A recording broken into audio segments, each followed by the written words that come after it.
Alors, merci Hachem, aujourd'hui on va finir la dernière halakha du Siman Kuf Nun Tret, le premier chapitre du Siman Kuf Nun Tret, en fait, dans le Yakut Yosef. La halakha 16. En le nagev ayadayim bechaluko, on n'a pas le droit de s'essuyer les mains sur son vêtement. Des cachets les shecha, car cela ça peut engendrer l'oubli, surtout l'oubli de l'étude de Torah.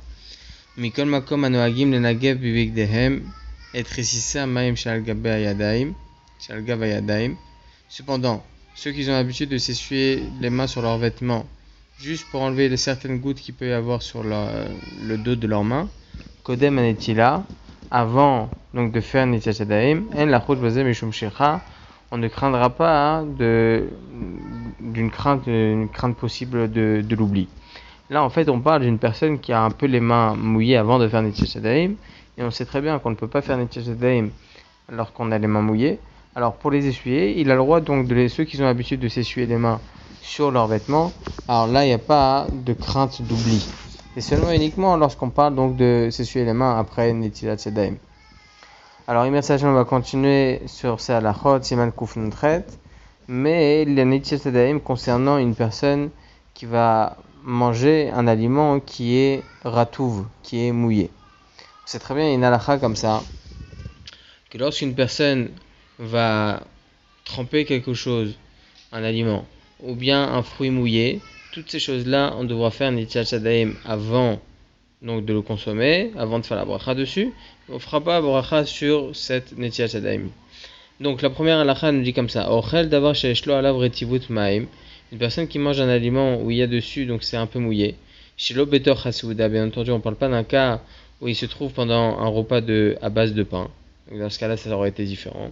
O mishar mashkeim tsonenim, ou bien il mange donc un aliment qui est mouillé, ou bien par de l'eau, ou bien par d'autres liquides froids, comme c'est rapporté dans la halakha dans Shulchan Aruch.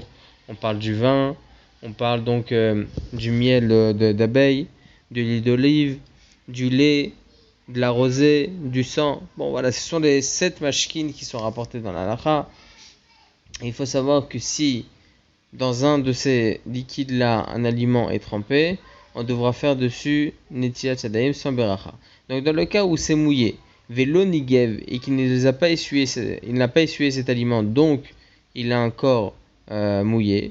Veyesh bazer etivut shu tofeach al menat la'atpiach, et la quantité donc d'eau qui se trouve dessus, ou bien d'autres liquides qui se trouvent dessus, donc c'est une quantité assez suffisante pour que lorsque je touche cet aliment-là, ma main soit mouillée et que je puisse mouiller encore autre chose avec ce qu'il y a sur ma main. Donc ça s'appelle tofer al menat latpiar, pour pouvoir encore mouiller autre chose. Donc la quantité donc de liquide est quand même assez importante sur cet aliment-là.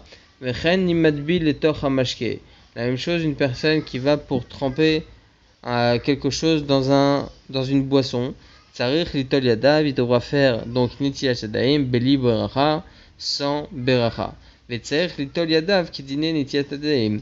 Donc la Netilat Yadayim qu'on devra faire dessus, c'est la même au niveau halachique que lorsqu'on va pour manger un repas. Dernière halakha bet, afilu imen yadav nogot beritivut, même si ses doigts ne touchent pas donc l'humidité, lorsqu'il va tremper quelque chose dans un liquide, ou bien il va manger avec une cuillère ou bien avec une fourchette.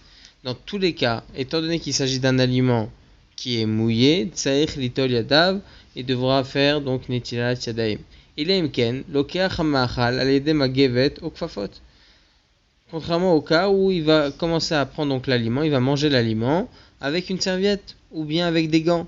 Et là, dans ce cas-là, il n'y aura pas besoin de faire Netilat Yadayim. Dans le cas donc où il n'a pas d'eau et il veut faire de cette manière-là, il veut prendre une serviette ou bien il veut mettre des gants pour pouvoir toucher cet aliment-là et pouvoir le consommer.